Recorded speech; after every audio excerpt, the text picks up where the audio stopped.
بعض لوگوں کو شکایت ہوتی ہے کہ ہمارے بچے بڑے اکھڑ ہیں، بڑے تند مزاج ہیں، بڑے سخت گیر ہیں، تو اس کا علاج کیا ہے؟ تو اس کا علاج یہی ہے کہ ان کو درود کی تسبیح دو۔ درود اکڑ توڑ دیتا ہے، طبیعت کی تندی نکال دیتا ہے، طبائع کی تلخیاں ختم کر دیتا ہے، محمد عربی کے نام کی مٹھاس پیدا کر دیتا ہے۔ حضور کا نام شہد سے میٹھا ہے، دل آویز ہے، کھنڈ میں اتنی مٹھاس نہیں ہے، شکر اور گڑ میں اتنی مٹھاس نہیں ہے، شہد میں اتنی مٹھاس نہیں ہے، کاند اور نبات میں اتنی مٹھاس نہیں ہے جتنی نام محمد میں رکھی گئی۔ ان کا نام لبوں پر آئے، میٹھا میٹھا منہ ہو جائے، ان کے بول بہاروں جیسے اور اصحاب ستاروں جیسے، ان سا پیارا اور نہ کوئی، ان سے بچھڑ کے لکڑی روئی، جب وہ سیر کو جایا کرتے سر پہ بادل سایا کرتے۔ میرے شہر کے ایک پنجابی شاعر ہیں، انہوں نے تو قلم ہی توڑ دیا نا، تینوں سینے دی میں ٹھنڈ آکھاں، اگر آپ کا ذوق ہو تو، تینوں سینے دی میں ٹھنڈ آکھاں، شہد گلاب تے کھنڈ آکھاں، تینوں نبیاں دا میں لاڑا آکھاں، تیرے ہجر دے وچ میں ہاڑا آکھاں۔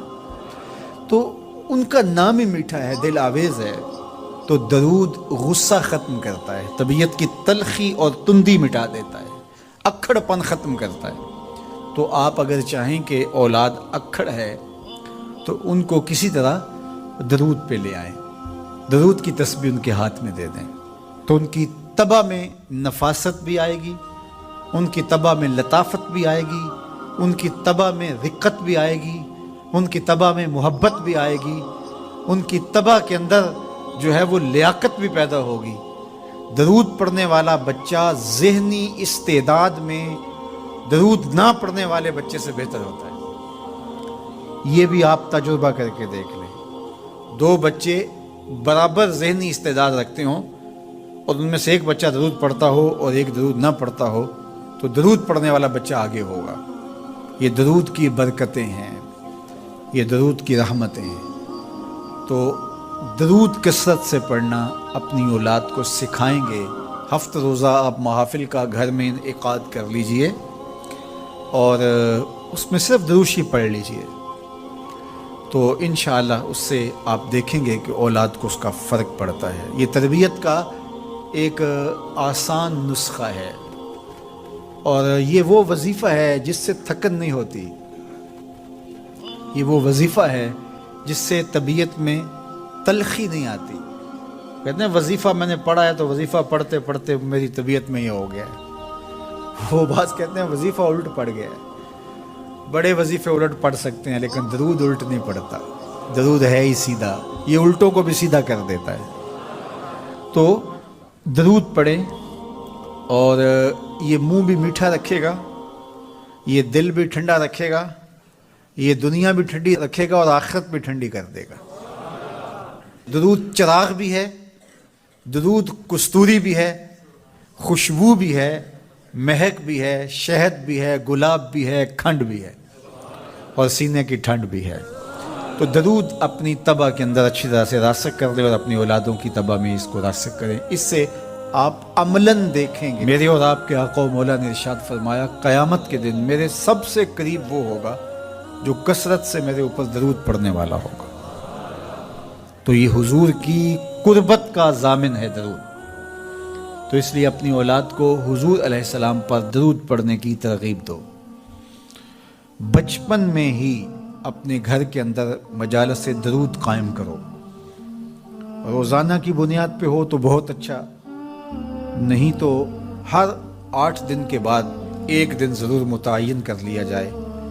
جمعۃ المبارک کے دن کثرت کے ساتھ درود پڑھنے کی ترغیب دی گئی ہے، اور فرمایا اس دن فرشتے حاضر ہوتے ہیں۔ تو حضرت ابو درداء رضی اللہ تعالی عنہ نے عرض کی یا رسول اللہ صلی اللہ علیہ وسلم، آپ کی حیات طیبہ میں تو ٹھیک ہے، لیکن جب آپ انتقال کر جائیں تو کیا اس کے بعد بھی یہ عمل جاری رکھا جائے؟ ابن ماجہ میں یہ روایت موجود ہے۔ تو حضور علیہ السلام نے حضرت ابو درداء سے فرمایا ہاں میرے وصال کے بعد بھی اس عمل کو جاری رکھنا، اور ساتھ ارشاد کیا کہ ان اللہ حرم علی الارض ان تاکل اجساد الانبیاء فنبی اللہ حی یرزق، اللہ نے مٹی پر حرام کر دیا ہے کہ وہ نبیوں کے جسموں کو کھائے. نبی قبروں میں زندہ ہوتے ہیں، ان کو رزق بھی دیا جاتا ہے. تو کہا کہ یہ میرے بعد بھی میرے اوپر درود کے سلسلے کو جاری رکھنا. تو ایک مومن تو درود کے ساتھ جڑا ہوا ہے، وہ تو درود کے بغیر دن گزار ہی نہیں سکتا. الگ سے نہ بھی پڑھے تو اس کو نماز کے اندر درود پڑھنا ہی ہوتا ہے. درود ابراہیمی تو نماز کا حصہ بنا دیا گیا اور اس کو کثرت کے ساتھ درود پڑھنے کی ترغیب دی گئی. تو درود ایک ایسا وظیفہ ہے کہ جو اپنی زندگی میں جتنا زیادہ شامل کر سکتے ہو اتنا زیادہ شامل کر لو. ویسے بھی درود پڑھنے سے بچوں میں تقدس پیدا ہوتا ہے، بچے پاک دامن رہے، عفت محاب رہے، ان کی طبع میں تقدس رہے. آپ چاہتے ہیں، ہر ماں باپ چاہتا ہے. اور پھر دور موجود کے اندر جو فتنے ہیں تو بہت ضروری ہے کہ ہماری اولادیں تقدس محاب رہیں. تو ان کو درود کی ترغیب دو تو اس کا عملی نتیجہ یہی ہوگا کہ ان میں تقدس کا جوہر پیدا ہوگا اور ان کی عصمت کی حفاظت رہے گی. اور درود شریف پڑھنے والے بچے اور درود شریف نہ پڑھنے والے بچے دونوں کی عادات میں فرق ہوتا ہے. درود پڑھنے والوں کی طبع میں رقت، لطافت، نرمی، محبت، شفقت جیسے جذبات